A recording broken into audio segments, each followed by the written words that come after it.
Atos 6, a partir do versículo 1. Se você estiver próximo de alguém sem a escritura, compartilhe com essa pessoa para que ela possa também acompanhar o texto e todos lermos juntos. Quem achou, diz assim: Jesus é maravilhoso. Quem ainda não achou, diz é verdade. Atos, capítulo 6, a partir do versículo 1, mesmo assentados, mas com reverência ao texto sagrado, assim diz a palavra do Senhor. Naqueles dias, crescendo o número de discípulos, os judeus de fala grega, entre eles, queixaram-se dos judeus de fala hebraica, porque suas viúvas estavam sendo esquecidas na distribuição diária de alimento. Por isso, os 12 reuniram todos os discípulos e disseram: não é certo negligenciarmos o ministério da palavra de Deus a fim de servir às mesas. Irmãos, escolham entre vocês 7 homens de bom testemunho, cheios do Espírito e de sabedoria. Passaremos a eles essa tarefa e nos dedicaremos à oração e ao ministério da palavra. Tal proposta agradou a todos. Então escolheram Estevão, homem cheio de fé e do Espírito Santo, além de Filipe, Prócoro, Nicanor, Timon, Pármenas e Nicolau, um convertido ao judaísmo proveniente de Antioquia. Apresentaram esses homens aos apóstolos, os quais oraram e lhes impuseram as mãos. Assim, a palavra de Deus se espalhava. Crescia rapidamente o número de discípulos em Jerusalém. Também um grande número de sacerdotes obedecia à fé. Estevão, homem cheio da graça e do poder de Deus, realizava grandes maravilhas e sinais entre o povo.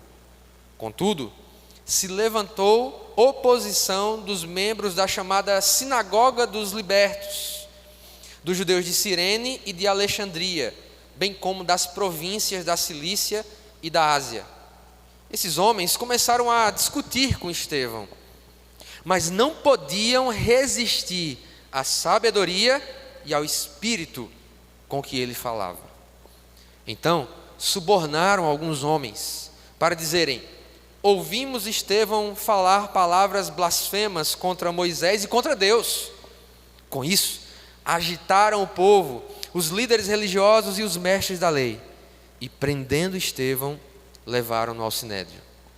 Ali apresentaram falsas testemunhas que diziam: este homem não para de falar contra este lugar santo e contra a lei, pois o ouvimos dizer que esse Jesus, o Nazareno, destruirá este lugar e mudará os costumes que Moisés nos deixou. Olhando para ele, todos os que estavam sentados no sinédrio viram que o seu rosto parecia o rosto de um anjo. Vamos orar, irmãos? A palavra do Senhor está diante de nós essa manhã, que o Espírito Santo fale contigo e comigo nessa manhã. Amém? Você deseja receber do Senhor?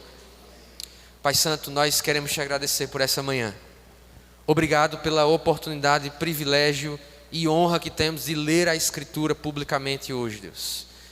E de meditar nessa palavra, de extrair verdades, ó Deus, que vem do texto e dessa história para nós.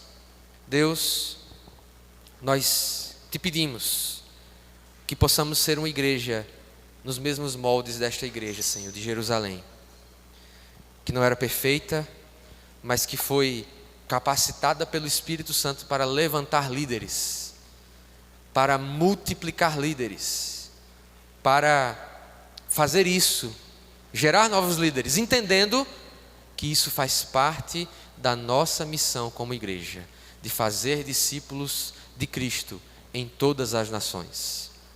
Que possamos ser uma igreja assim, geradora de líderes, geradora de ministérios, e que a partir dessa passagem, esse entendimento esteja no coração de cada um dos irmãos, aqueles que já lideram, aqueles que estão sendo preparados pelo Senhor para liderar, e aqueles que receberão no tempo oportuno a vocação vinda do alto da parte do Senhor.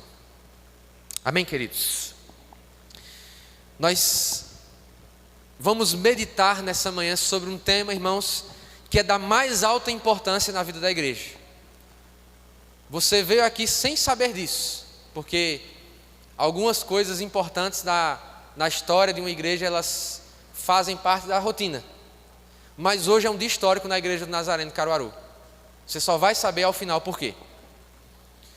E sendo um dia tão importante como é o dia de hoje, tão especial como ele é, eu trago para os irmãos uma temática, queridos, que é de fundamental importância para a igreja do Senhor Jesus, que é a temática e o título da mensagem de hoje, na verdade, igrejas que multiplicam líderes. Vamos repetir isso? Igrejas que multiplicam líderes. Esse é o caso da igreja de Jerusalém, a primeira igreja cristã da história, uma igreja que já tinha naquela ocasião e na ocasião que nós lemos essa passagem, irmãos, milhares de irmãos, milhares de pessoas que congregavam. A igreja de Jerusalém era uma mega church, mas não talvez nos padrões que a gente tem hoje, mas uma igreja com milhares de pessoas, que de acordo com o testemunho de Atos dos Apóstolos, capítulo 2, versículos 42 em diante, fala que esses irmãos tinham tudo em comum, que não havia necessitado de coisa alguma entre eles, né? E eu sempre, quando eu leio essa passagem, eu foco nisso. Não havia necessitado de coisa alguma. A gente só pensa nas necessidades materiais. Mas se o texto fala que não havia necessidade de coisa alguma, isso envolve outras necessidades. Não havia necessitados afetivos, não havia necessitados emocionais, não havia necessitados de amizades, não havia necessidade de coisa alguma, irmãos. Que coisa maravilhosa! Esse é o nosso alvo como igreja. E essa igreja tinha líderes, homens que foram escolhidos por Deus, escolhidos por Jesus para o apostolado. E cremos, irmãos, que esse apostolado se encerrou com esses homens, os 12 e Paulo, e mais alguns que a Bíblia trata por apóstolo. Não cremos que há apóstolos hoje, irmãos, não no sentido que o Novo Testamento trata. E esses homens, eles lideraram a igreja, eles eram o fundamento da igreja. A Bíblia diz, deixa claramente exposto que a igreja do Senhor Jesus, ela é fundamentada na doutrina dos apóstolos. Por isso que não pode haver mais apóstolos como eram no passado, porque a gente não pode mais fundamentar a igreja nos ensinos de apóstolos modernos. Isso é uma conversa para uma escola bíblica dominical. Essa igreja então, ela cresce, como falamos semana passada, né? Pedro prega um sermão ali após a cura daquele homem aleijado de nascença, e após aquela pregação 5.000 pessoas se convertem, todo mundo sendo discipulado, cuidado, amado, até que surge uma necessidade. E já que estamos falando de igrejas que multiplicam líderes, eu quero dizer para você, liderança, esse é o primeiro ponto, a liderança bíblica é uma necessidade. Diga isso para a pessoa que está do seu lado. Liderança bíblica é uma necessidade da igreja. A liderança bíblica é uma necessidade, irmãos.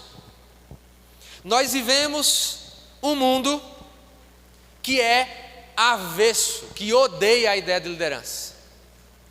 Nós vivemos em um mundo em que falar de autoridade é quase falar de um bicho. Eu conversava com Maíra esses dias, né? Embora eu entendo que existam os maus exemplos, irmãos, eu nunca tive medo de policial na minha vida. Porque eu fui ensinado, não só pela palavra, mas dentro da minha casa, que o policial é uma autoridade que está a serviço da população. Volto a dizer, eu sei que há maus exemplos, eu sei que há más autoridades, eu sei que há maus policiais, inclusive. Mas eu conversava com Maíra, a gente tratando de um assunto, eu trouxe isso à tona. E nós vivemos um contexto, irmãos, em que a liderança, de um modo geral, ela é descredibilizada. Nunca as pessoas desejaram tanto a anarquia como hoje. A desordem. Está surgindo uma geração, e isso é uma questão estatística, as gerações Z e Alfa, que são as mais recentes, portanto, final da década de 90 para cá, né? alguns colocam 96, 97, 98, enfim, para cá, e principalmente a geração alfa, elas têm por característica a dificuldade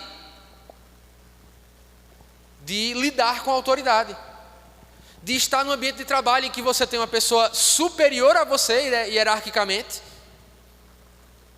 e que ela dá as diretrizes, ela diz, olha, é para fazer assim, não assim. Eu quero determinada tarefa, demanda pronta, com tal prazo. De modo que some-se a isso o fato de que nós temos sim, irmãos, não apenas a nível dos nossos relacionamentos sociais, mas também dentro da igreja, maus líderes. Infelizmente, irmãos, como tem crescido dentro da igreja do Senhor Jesus, casos de abuso de liderança. E abuso não envolve apenas o aspecto sexual, irmãos. Abuso, a palavra abuso, ela envolve todo o uso de uma autoridade, e isso vale para o eclesiástico, o ambiente igreja, mas vale também para fora da igreja, o uso de uma autoridade de modo indevido, para coagir, para constranger, para obrigar alguém, para forçosamente fazer alguém agir de determinada maneira. Isso é abuso de autoridade. E isso, irmãos, tem se multiplicado na igreja. Isso tem acontecido no meio do povo de Deus. Aqueles que deveriam ser levantados dentro da casa do Senhor para cuidar, para ser exemplo, modelo, pastorear com entendimento, para guiar o povo no caminho do Senhor, apresentar Cristo, ensinar a palavra, eles são aqueles que têm levado pessoas a se afastarem. E esse fenômeno, irmãos, só prova o quanto a liderança é importante. A liderança, ela é tão importante que Satanás tem investido pesado contra a vida das lideranças. Tem procurado desviar aqueles que deveriam ser guias para o povo de Deus. Tem procurado afastar do propósito do Senhor. De modo, irmãos, que há um tempo nós trabalhamos sobre esse assunto aqui na igreja, 9 marcas de uma igreja saudável. Quem lembra dessa série na escola bíblica? 9 marcas de uma igreja saudável. E dentre as marcas de uma igreja saudável, a liderança bíblica é uma dessas marcas. Então, irmãos, isso está acontecendo aqui. Esse texto fala da instituição do ministério diaconal, que é parte daquilo que nós chamamos de liderança eclesiástica. E essa liderança, ela surge com uma necessidade. Se você observou o texto, o número de discípulos cresceu, glória a Deus. Há um crescimento numérico na igreja de Jerusalém. E esse crescimento faz com que um problema surja, porque aquela igreja tinha problemas como todos nós. Todas as nossas igrejas têm problemas. E como aquela igreja estava crescendo, há uma questão que envolve as viúvas que eram assistidas, pela igreja, que eram ajudadas pela igreja, viúvas de fala judaica, viúvas de fala grega. As viúvas de fala grega estavam se queixando que não estavam recebendo a alimentação, não estavam recebendo o auxílio, o socorro que vinha da igreja. E esse caso é levado até a liderança, os apóstolos. E a liderança, irmãos, ela identifica que chegou o momento de multiplicar líderes. Chegou o momento de gerar novos líderes. Pessoas capacitadas para dar continuidade ao ministério, para dar expansão à igreja. Então, grave isso. Liderança bíblica é uma necessidade. E todas as vezes que a igreja multiplica líderes, ela está crescendo. Diga para a pessoa que está ao seu lado: cada novo líder que se levanta na igreja é símbolo de crescimento. Então, irmãos, isso acontece muitas vezes na igreja. Uma necessidade se levanta. E ali você tinha pessoas responsáveis, principalmente pela pregação da palavra, pela oração, pelo ensino. E esses homens, os apóstolos, eles identificam: nós somos limitados. Diante da necessidade que se apresentou, irmãos, os apóstolos dizem: olha, nós somos limitados, não tem mais como. É muita gente. E o que é que eles dizem para a congregação? Eles reúnem o povo. Lê comigo novamente o texto. E diz, no versículo 2: por isso, os 12 reuniram quem? Todos os discípulos. E disseram: não é certo, em algumas traduções, não é lícito negligenciarmos o ministério da palavra de Deus a fim de servir às mesas. Servir às mesas aqui é uma linguagem para a assistência social ali, daquelas viúvas, daqueles irmãos necessitados. Então os apóstolos, eles perceberam a sua limitação. Irmãos, um bom líder, um bom pastor, um bom líder de igreja, alguém que pastoreia corretamente, ele precisa entender que ele é um só. Naquele caso, somos 12 só. Irmãos, se em apenas um sermão se converteram 5.000 pessoas, nós estamos falando de uma grande multidão. Alguns dão conta de que a igreja de Jerusalém, ela chegou a ter mais de 30.000 discípulos, irmãos. Momento de ápice. Depois houve perseguição, foram dispersos, como a gente sabe. Imagina, irmãos, 12 homens pastoreando 30.000.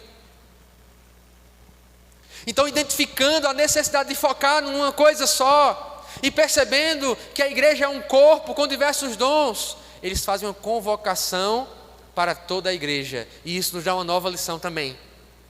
Gerar líderes é um papel daqueles que já lideram, mas também faz parte de toda a igreja. Toda a igreja está envolvida, irmãos, no processo de gerar novos líderes. Você crê que o Senhor que deseja multiplicar líderes nesse lugar, multiplicar pessoas para executar a sua vontade, expandir o reino? Saiba que essa é uma tarefa de toda a igreja. Não há pequeno nem grande nessa tarefa. Não há menos nem mais. Há discípulos de Jesus com a tarefa de gerar novos líderes. Amém? Você faz parte disso. Você está envolvido nessa tarefa. Assim como o pastor, assim como a liderança, a junta da igreja, você faz parte. Então parte essa igreja de Atos fez que esse entendimento ele foi coletivo. Escolham, irmãos, 7 homens, e aí eles colocam critérios. O que nos ensina, irmãos, que liderança bíblica, ela precisa ser fundamentada e criteriosa. Precisa haver crivo. Precisa haver critério. Precisa haver parâmetros para escolher bons líderes. Irmãos, como temos visto esse princípio sendo abandonado nas igrejas? A gente chegar a encontrar pessoas, você diz, você irmão, você serve. A gente vê isso, irmãos, nas rodas de conversa, nos testemunhos por aí. Você serve na igreja? Não, eu sou um diácono, eu sou um presbítero, eu sou um obreiro. Ok, irmão, e você, né, como foi o seu processo? Não, o pastor estava precisando de alguém para tapar um buraco ali e me colocou.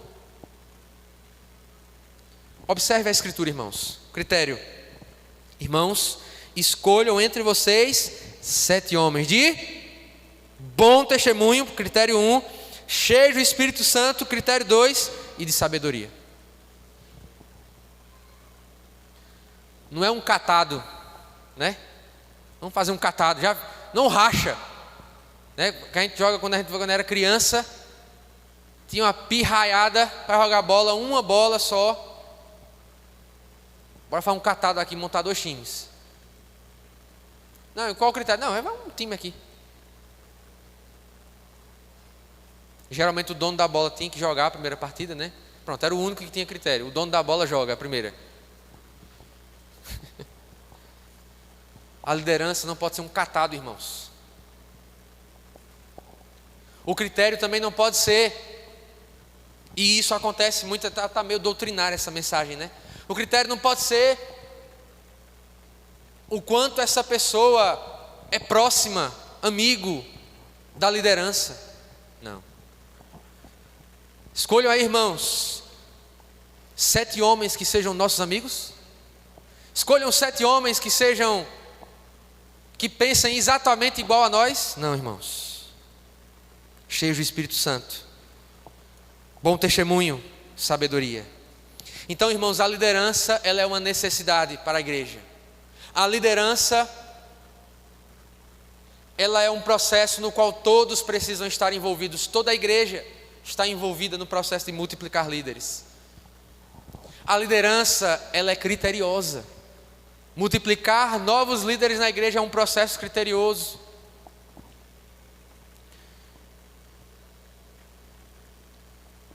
Apresentar ou gerar novos líderes, e aí passamos mais à frente para o nosso texto, é um processo espiritual. Depois de serem elencados esses 7 homens, os 7 primeiros diáconos da história da igreja, versículo 6 diz: apresentaram esses homens aos apóstolos, os quais oraram e impuseram as mãos. Aqui é um dos muitos textos que dá fundamento a todas as vezes com a liderança levantada, a imposição, a oração da igreja. Além de todos os critérios que são colocados aqui, levantar novos líderes é um processo espiritual, irmãos. Porque, entenda, a igreja ela tem o seu aspecto organizacional. Finanças, prestação de contas, administração, voluntariado, serviços diversos, coisas que nós fazemos, mas a igreja ela é um organismo vivo e espiritual. Então levantar novos líderes não pode ser só um processo administrativo, né? Vamos levantar um líder para cuidar de patrimonial na igreja. Então o pastor vai fazer uma seleção, cada irmão vai mandar um currículo, né? Já pensou?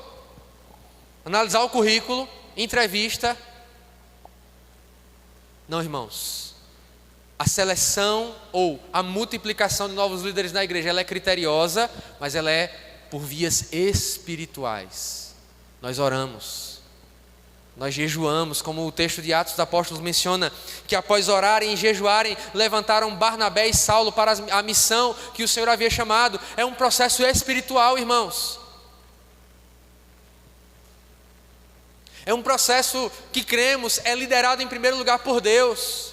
Quando novos líderes estão surgindo e esses critérios são atendidos e esses parâmetros são observados e há um entendimento bíblico do que é a liderança na igreja, Deus está no negócio. Por isso que é espiritual. É mais do que administrar um CNPJ. É mais do que questões administrativas que têm sua importância. É o reino de Deus se fazendo cada vez mais presente na terra.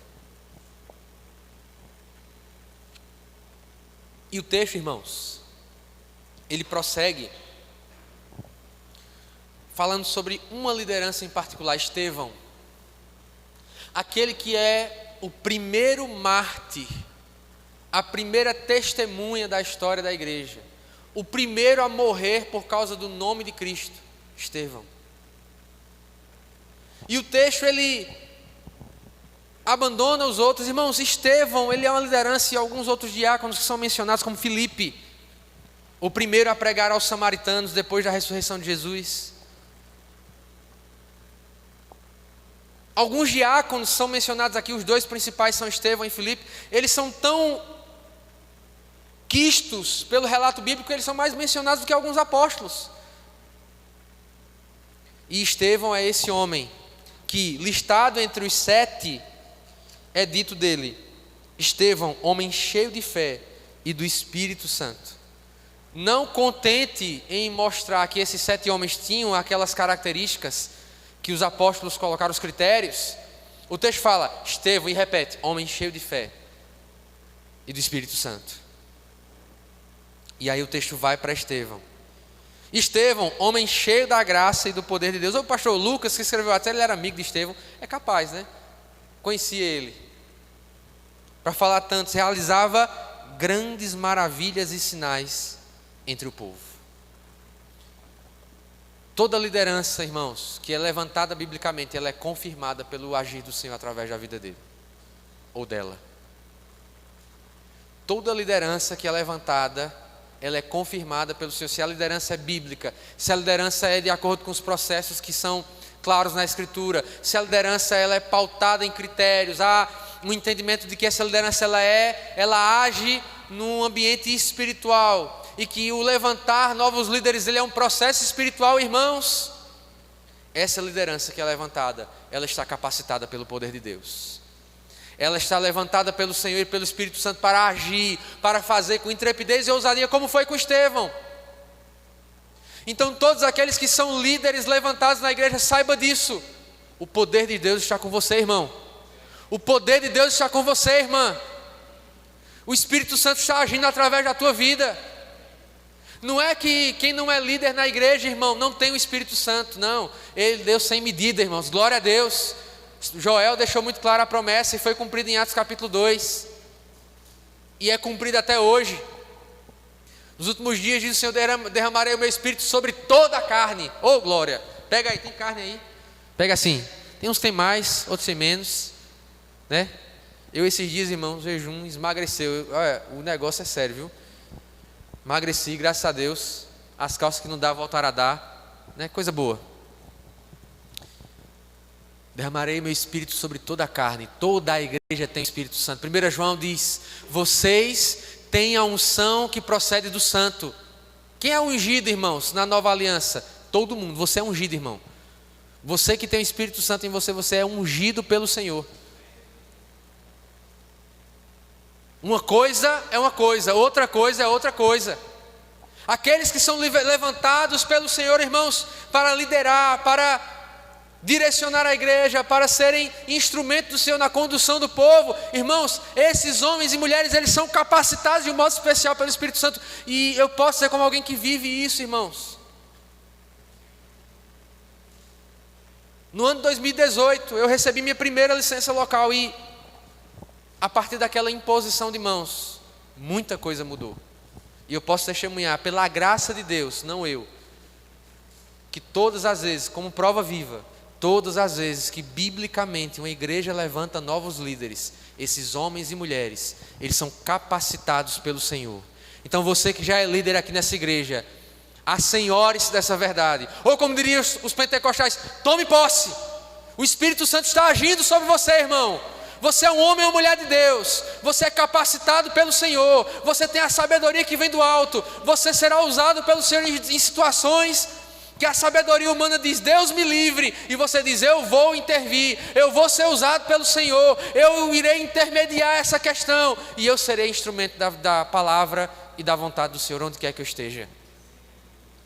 Amém?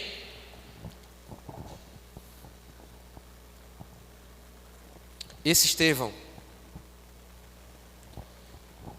precisou, irmãos, como texto, e aqui eu já encerro, caminho para encerrar a nossa palavra de hoje. Esse Estevão, irmãos, ele, cheio do Espírito Santo, sabedoria, graça de Deus, a Bíblia diz que ele discutia com judeus que eram contrários a ele, mas que coisa maravilhosa. O texto dá testemunho, ninguém era capaz de resistir ao Espírito e à sabedoria que nele habitava. Não dá. Não dava.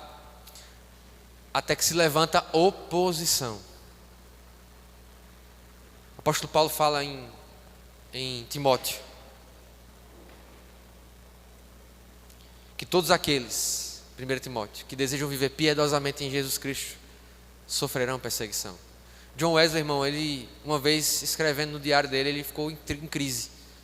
Ele diz, essa semana ninguém me xingou, essa semana ninguém rejeitou um conselho meu, essa semana eu não levei uma pedrada, e começou a ficar em crise. O que é que está acontecendo comigo? Porque, irmãos, quando Deus levanta líderes, seja internamente, e às vezes acontece internamente, seja externamente ao ambiente da fé, se levantará oposição. Faça a prova e você vai ver.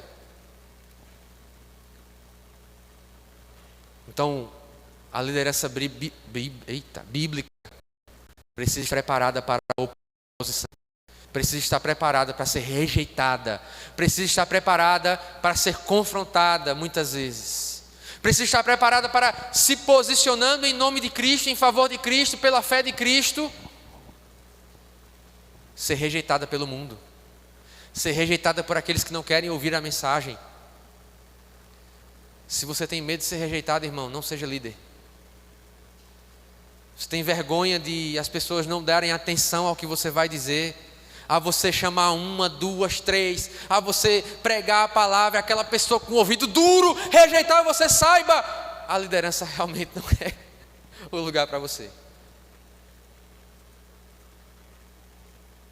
Eu vi certa vez um pregador dizendo que a palavra de Deus é o martelo que esmiuça a penha, e o pregador, o líder, o homem e a mulher de Deus é o cabo do martelo.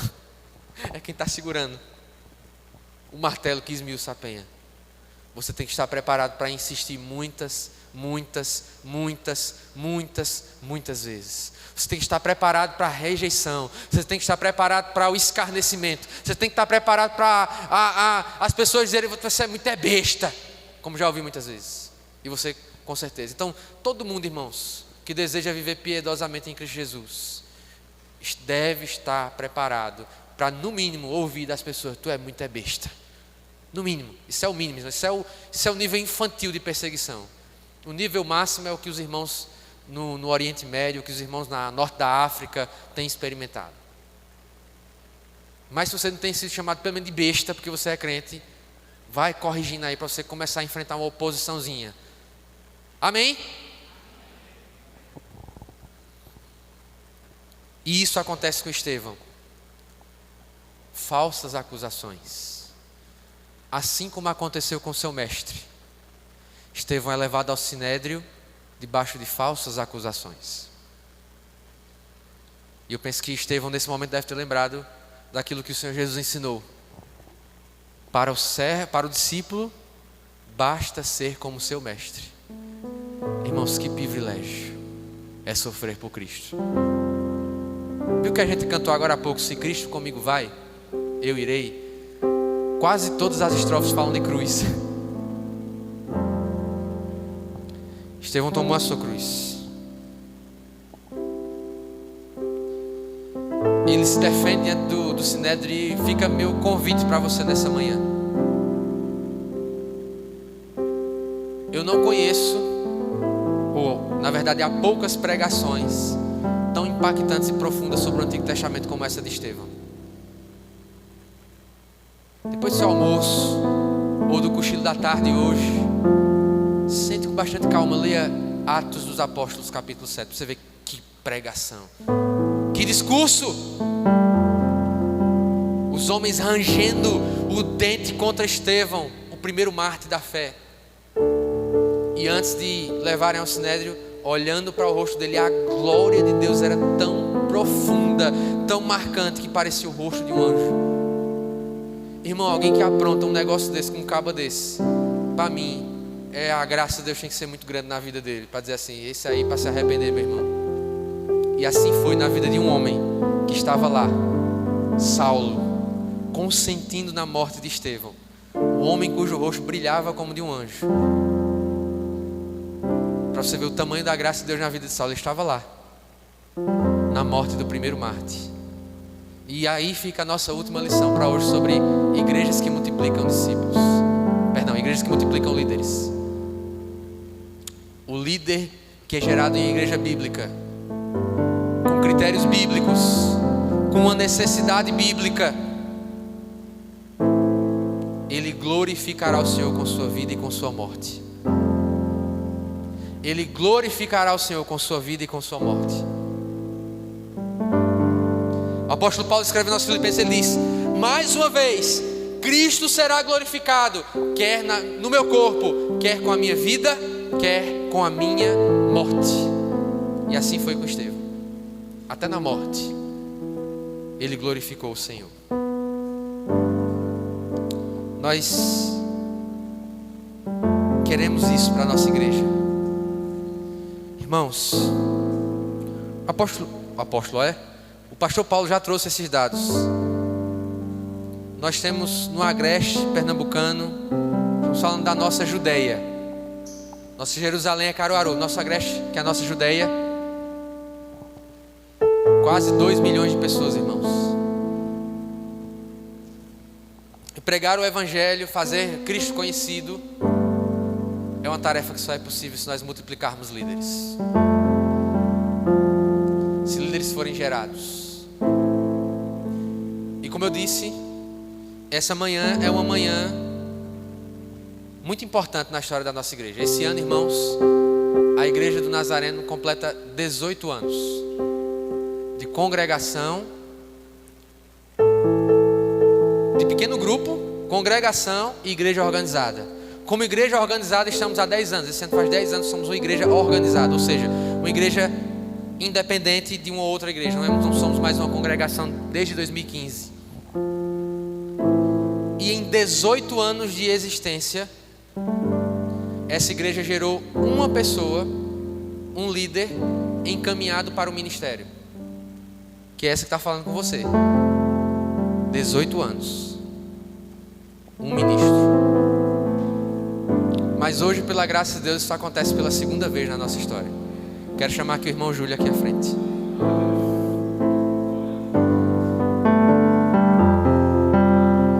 Glória a Deus, irmãos. Queridos, nessa manhã nós vamos estar orando pelo nosso irmão Júlio, que recebe pela primeira vez a sua licença de ministro local. Ele hoje, nós fazemos isso publicamente. E, irmãos, o nosso manual, né? Estou com ele aqui em PDF, não vou lê-lo, para não ficar muito rígido a coisa aqui, né? Para não dar medo também ninguém. Mas nosso manual, ele institui uma chamada trilha ministerial. O que é a trilha ministerial, pastor? Um processo que vai desde o primeiro momento em que aquela pessoa é identificada como um possível ministro da Igreja do Nazareno, e que, assim identificado, é proposto aquilo que chamamos de licença local. O que é uma licença local, pastor? É um reconhecimento do pastor e da junta da igreja de que aquela pessoa, aquele irmão, aquela irmã, ele tem uma vocação ministerial. Ele foi separado pelo Senhor para o ministério. E aí então o pastor propõe à junta da igreja, e a junta aprovando, esse irmão, essa irmã, ele recebe uma licença chamada licença de ministro local, que dura 1 ano. O próximo passo, tendo pelo menos 1 ano de licença local, esse ministro, ele é indicado pelo pastor titular da igreja para a junta de credenciais ministeriais do distrito. E ele passa por uma entrevista. Nesse primeiro momento ainda, nessa primeira etapa da trajetória ministerial, o manual diz que o pastor deve averiguar se esse irmão, se essa irmã, ele domina um conhecimento fundamental da palavra de Deus e também da doutrina da nossa igreja. E eu fiz isso com o Júlio, eu apliquei um teste para Júlio, irmãos, com um resultado, graças a Deus, satisfatório, antes de apresentar a proposta aos irmãos da junta, que aprovaram unanimemente a licença do nosso irmão Júlio. Como eu dizia, a próxima etapa, então, o pastor titular da igreja, ele indica esse irmão que já tem pelo menos 1 ano de licença local para a entrevista com a junta de credenciais.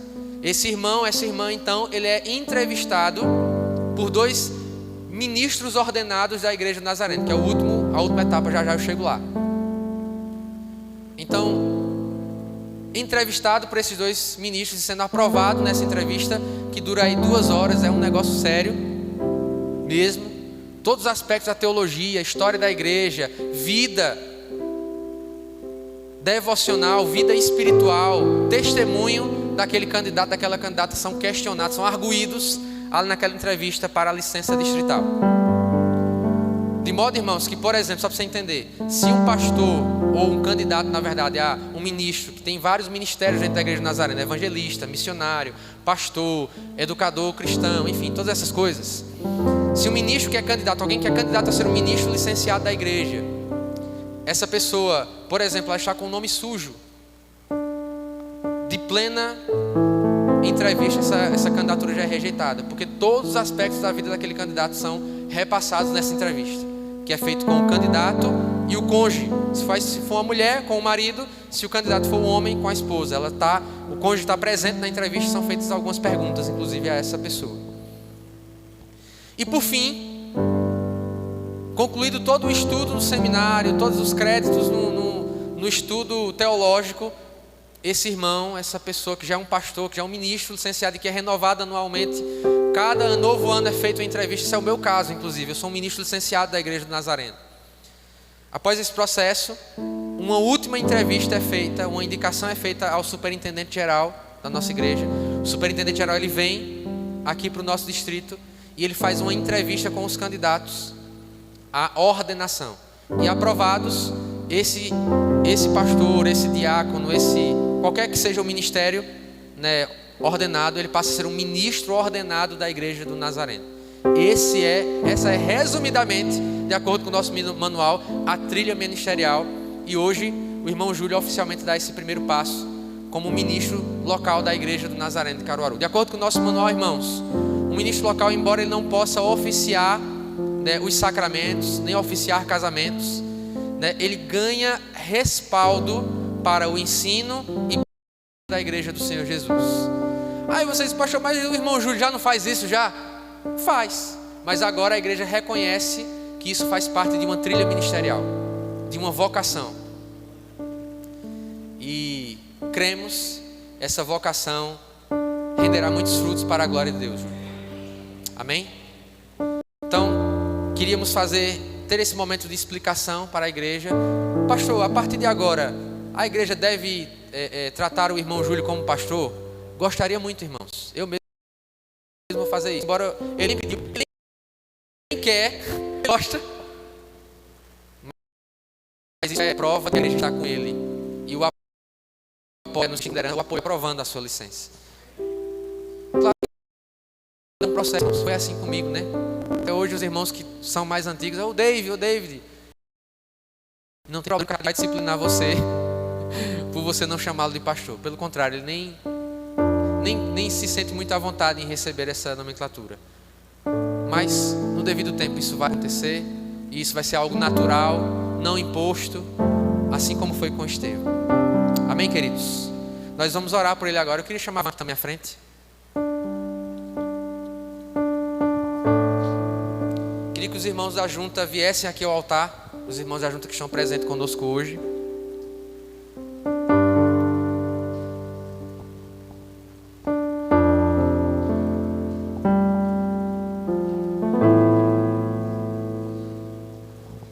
Se vocês puderem se ajoelhar.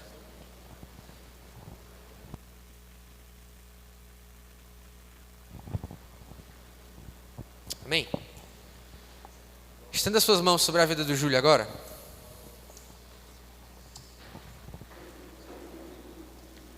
Pai Santo, no nome do Senhor Jesus, nós oramos pela vida do Teu servo, Deus, e nos alegramos por esse momento tão especial, Pai. Na Igreja do Nazareno de Caruaru, hoje, a igreja está multiplicando vocação, Pai. Nós te agradecemos, Senhor, pela sua disposição. Nós te agradecemos que podemos testemunhar, ó Pai, que Júlio está sendo levantado hoje como ministro local, Pai, atendendo a critérios bíblicos. Que ele tem dado testemunho dentro e fora da sua casa, Pai. Que nós temos visto desde muito tempo, Deus, o agir do Senhor na vida do Júlio, Pai. Quanta transformação tem sido operada, como ele tem sido usado para abençoar essa igreja, Pai. E nessa manhã, Pai, ó Deus, investidos da autoridade bíblica, no nome do Pai, do Filho e do Espírito Santo, nós reconhecemos, ó Deus, esta vocação.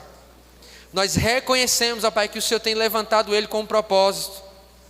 Que muito antes, ó Deus, dele nascer, o Senhor o escolheu. Que muito antes, ó Deus, dele pensar em Jesus, Jesus já pensava nele. E já tinha seus propósitos sobre a vida dele, Pai. Nós oramos, ó Deus, como igreja, apoiando, reconhecendo, ó Pai, abraçando a sua liderança, a sua vocação, louvando ao Senhor porque Ele tem se preparado também teologicamente, ó Deus, na doutrina cristã. E te pedimos, ó Pai, nessa manhã que o seu ministério seja frutífero na casa do Senhor. Ó Deus, que ele seja, ó Deus, um ganhador de almas, ó Pai. Ó Deus, que ele seja reconhecido entre os seus familiares, ainda que a palavra do Senhor diga que um profeta não é reconhecido em sua terra natal. Ó Deus, que o Espírito Santo o faça próspero em tudo o que ele fizer. Que o Senhor esteja com suas palavras, com suas ações e com seus pensamentos. que ele tenha plena consciência da responsabilidade que está sobre os seus ombros agora. Ó Deus, assim como foi dito a respeito de Timóteo, cuida de ti mesmo e da doutrina.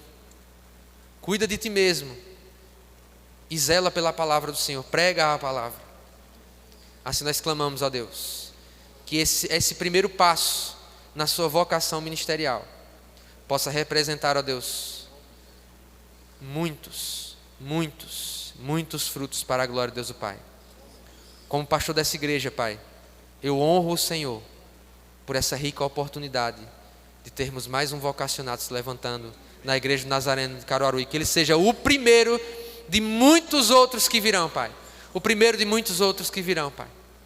Isso demonstra que essa igreja tem saúde, que esta igreja tem propósito, que esta igreja está envolvida na missão, Pai. Em nome e para a glória de Jesus. Amém. Amém, queridos. Vamos aplaudir o nome do Senhor Jesus. Aleluia.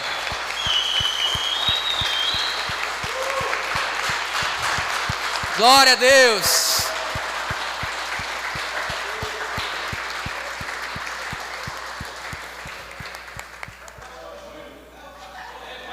Pastor, te amo, meu pastor. Pastor. Tá gravando? Isso é ao vivo, Valdez. Irmãos, temos algo para entregar para o Júlio, né? Vou pedir que Maíra pegue, está ali. A nossa irmã secretária, inclusive, vai assinar depois também, está assinado por mim. Mas queremos entregar só apenas como um símbolo mesmo, né, para o nosso irmão, né, o seu certificado, né, do primeiro. Esperamos de muitos que ele vai pegar, né, com o nomezinho dele assim, né, reconhecido. Vamos tirar uma foto aqui, né, irmãos? Tirar uma foto aqui, tem dois, aí porque imprimi 2 vias. Glória a Deus.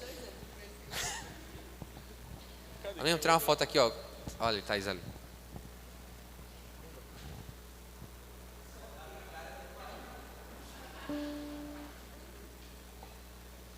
Amém? Amém? Pode chegar os irmãos já junto aqui, venha.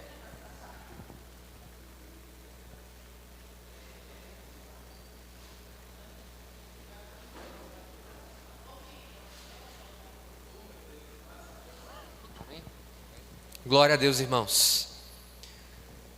Que coisa especial, como alegra o nosso coração que você possa continuar orando pela vida dele agora. Ele se envolveu com um negócio perigoso. Digo por testemunho próprio, mas como é bom, irmãos, isso. E volto a dizer, que seja o primeiro de muitos ministérios reconhecidos aqui na nossa igreja. Que seja o primeiro de muitos ministérios que serão levantados.